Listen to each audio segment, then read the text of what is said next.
और चलिए आगे बढ़ते हैं, बात करेंगे उत्तर प्रदेश की, जहां पर फिर बढ़ सकती है एसआईआर की अंतिम तिथि। 26 दिसंबर की समीक्षा के बाद बढ़ सकती है तिथि। 2 करोड़ वोटर्स के नाम कटने की आशंका है, तो मतदाता सूची के सत्यापन में जुटा हुआ है चुनाव आयोग। बिल्कुल, आपको बता दें कि उत्तर प्रदेश में एसआईआर की तारीख एक बार फिर बढ़ सकती है। यूपी में 2 करोड़ मतदाताओं के नाम कट रहे हैं और इस सूची में चुनाव आयोग सत्यापित करवा रहा है, कहीं कोई गड़बड़ी ना रह जाए। इसके लिए अंतिम तिथि को बढ़ाया जा सकता है और यूपी के मुख्य निर्वाचन अधिकारी नवदीप रिटवा ने कहा है कि अभी जो काम चल रहा है उसकी समीक्षा का अंतिम दिन 26 दिसंबर को किया जाएगा। अगर जरूरत पड़ी तो तीसरी बार तारीख बढ़ाने पर भी विचार किया जा सकता है और अभी नए मतदाता बनाने, 2 करोड़ मतदाताओं को ढूंढने और पुरानी मतदाता सूची से नई मतदाता सूची की मैपिंग की जा रही है। तो देखिए, सुप्रीम कोर्ट की ओर से ये निर्देश दिए गए हैं कि अगर यूपी में जरूरत हो तो एसआईआर की तारीख बढ़ा दी जाए और ऐसे में अब इस पर मंथन किया जा रहा है। और ज्यादा जानकारी के लिए करेंगे संवाददाता अनुज कुमार का। अनुज, क्या जानकारी, क्या एसआईआर की अंतिम तिथि बढ़ सकती है, क्योंकि अभी भी जितना सत्यापन होना था उतना नहीं हो पाया है, क्या जानकारी इसको लेकर? उत्तर प्रदेश में जो एसआईआर की जो तारीख है एक बार फिर बढ़ सकती है, क्योंकि ऐसा माना जा रहा है कि 2 करोड़ 90 जो मतदाता हैं उनके नाम कट सकते हैं और इसी सूची को चुनाव आयोग वेरीफाइड करवा रहा है और कहीं कोई गड़बड़ी ना रहे इसके लिए अंतिम तिथि को बढ़ाया जा सकता है, ऐसा अनुमान है और सूत्रों के हिसाब से ऐसी खबरें मिल रही हैं।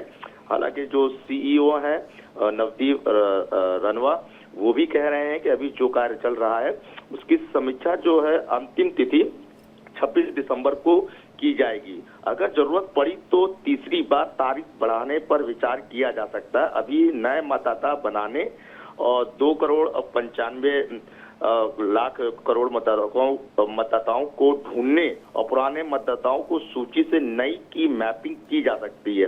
तो सुप्रीम कोर्ट की ओर से ये निर्देश भी दिए गए हैं कि अगर यूपी में जरूरत हो तो एसआईआर की जो तारीख है वो बढ़ाई जाए। अब ऐसे में अब इस पर मंथन किया जा रहा है। देखने वाली बात है कि आगे क्या तिथि बढ़ती है। हालांकि इसको लेकर तमाम तरह की अनुज, यहाँ पर देखिए जिस तरह से तकरीबन 2 करोड़ वोटर्स के नाम कटने की बात कही जा रही है, तो क्या माना जाए यहाँ पर जिस तरह से ये एसआईआर का काम हो रहा है, लोगों से ये भी कहा जा रहा है कि वो खुद ही केंद्रों पर आए और अपने जानकारी दे, अपनी डिटेल्स दे, तो क्या माना जा रहा है लोगों में क्या उस कदर उत्साह नहीं है? क्योंकि यहाँ पर अगर एसआईआर में फाइनल नाम उनका नहीं जुड़ा तो ये नाम हमेशा के लिए कट सकते हैं। तो किसी तरह की जागरूकता क्या लोगों में नहीं है, या फिर अगर कोई बाहर जा रहा है तो उन्हें अपना काम पहले प्रायोरिटी पर है और बाद में देखा जाएगा कि अगर ये कार्ड बनेगा नहीं बनेगा, जबकि बहुत जरूरी इलेक्शन कार्ड होता है। और ऐसे में क्या माना जाए, कमी कहां पर दिख रही है?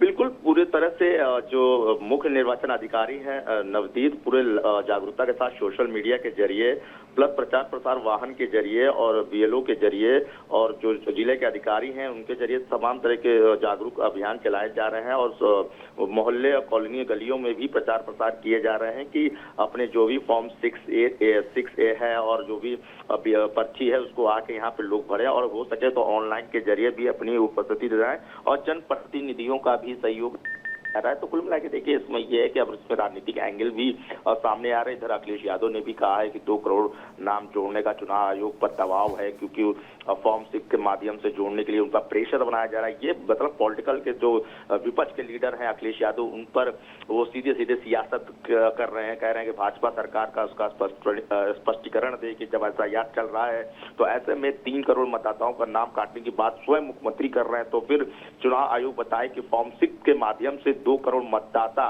नए कहां से लाए जा रहे हैं, जबकि एसआईआर चल रहा है तो फॉर्म 6 के लिए दबाव क्यों बनाया जा रहा है? यानी फॉर्म 6 को लेकर जो सियासत है बेहद गंभीर आरोप लगाए जा रहे हैं और इस सिलसिले में उनका कहना है। चलिए, लेकिन यहाँ पर इससे राहत की खबर माना जाएगा अनुज की कम से कम अगर तिथि बढ़ा दी जाएगी तो लोगों को मौका मिलेगा, जिनके नाम कट गए हैं दोबारा पहुंच सकते हैं केंद्रों पर और अपने नाम जुड़वा सकते हैं। कुछ अगर गलती या गड़बड़ी उन्हें लग रही है तो वो भी दुरुस्त करने का टाइम दिया जा रहा है। धन्यवाद आपका इस पूरी जानकारी के लिए।